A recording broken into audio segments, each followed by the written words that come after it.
এখন শ্রমিক, শিক্ষক, ছাত্র, নারী, পুরুষ সকলে মিলে এখন হচ্ছে দেশ গড়ার পালা। আমরা দেখেছি স্বৈরাচারের সময় কিভাবে দেশের অর্থনীতিকে লুটপাটের মাধ্যমে ধ্বংস করে দেওয়া হয়েছিল। আমরা দেখেছি কিভাবে দেশের শিল্প কলকারখানাগুলোকে ধীরে ধীরে বন্ধ করে দেওয়া হয়েছিল এবং এক পর্যায়ে গিয়ে ধ্বংস করে দেওয়া হয়েছিল, এবং বিদেশি জিনিসকে কিভাবে এই দেশে আমদানি নির্ভর করে হয়েছিল, এই দেশের পুরো অর্থনীতিকে কিভাবে ধীরে ধীরে আমদানি নির্ভর করে গড়ে তোলা হয়েছিল। আমরা দেখেছি কিভাবে স্বৈরাচারের সময় এই দেশ থেকে এই দেশের শিক্ষা ব্যবস্থাকে ধ্বংস করে দেওয়া হয়েছিল। আমরা দেখেছি এই দেশের স্বাস্থ্য ব্যবস্থাকে স্বৈরাচারের এক যুগ সময় কিভাবে ধ্বংস করে দেওয়া হয়েছিল। প্রিয় ভাই বোনেরা, যে কয়টি সেক্টরের কথা আপনাদের সামনে আমি তুলে ধরলাম, এই প্রত্যেকটি সেক্টরে হাজারো লক্ষ কোটি শ্রমিক কাজ করে, এবং এভাবেই দেশের প্রত্যেকটি সেক্টরকে ধ্বংস করার মাধ্যমে বাংলাদেশের সকল শ্রেণীরা মানুষকে আঘাত করা হয়েছিল।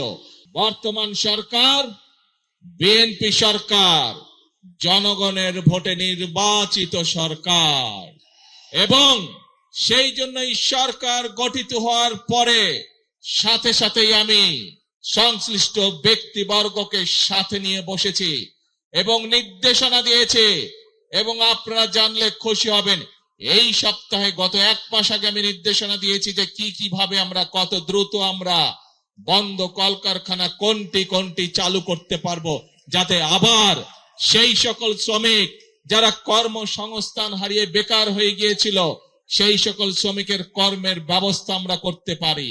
বাংলাদেশের অনেকগুলো কলকারখানা যেগুলো বন্ধ হয়ে গিয়েছে বিগত বছরগুলোতে, পর্যায়ক্রমিক ভাবে আমরা সেই কলকারখানাগুলোকে আবার চালু করার উদ্যোগ গ্রহণ করেছি। এই শ্রমিকদের পাশাপাশি আরো বহু লক্ষ হাজারো লক্ষ বেকার এখন এই দেশে রয়ে গিয়েছে, যাদের জন্য দেশে আমাদের কর্মসংস্থানের ব্যবস্থা করতে হবে। আমরা বিদেশি বিনিয়োগকারী সহ দেশীয় বিনিয়োগকারীদের সাথে এরই ভিতরে আলাপ আলোচনা শুরু করেছি।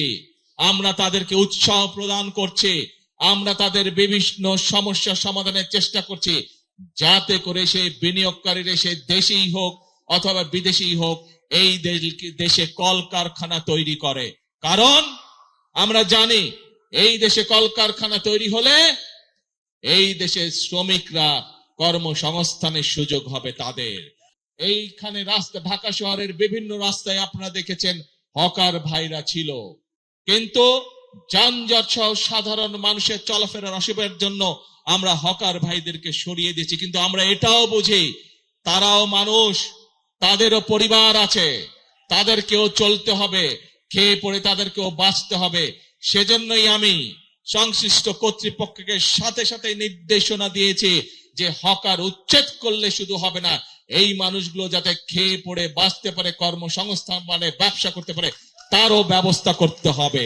আপনারা দেখেছেন শহীদ জিয়ার সেই বিখ্যাত কর্মসূচি খাল খনন আমরা শুরু করেছি, যেই খাল খননের মাধ্যমে কৃষক ভাইদেরকে যেমন পানির সুবিধা, সেচ সুবিধা পৌঁছে দিব আমরা, ঠিক একইভাবে গ্রামের মানুষ যাতে সহজেই পানির চাহিদা পূরণ করতে পারে, সেটি অন্যতম কারণ এই খাল খননের জন্য। খাল খনন এর মাধ্যমে কৃষক ভাইরা যেমন সুবিধা পাবে, একইভাবে গ্রামের খেটে খাওয়া সাধারণ মানুষও সেইভাবে একইভাবে সুবিধা পাবে।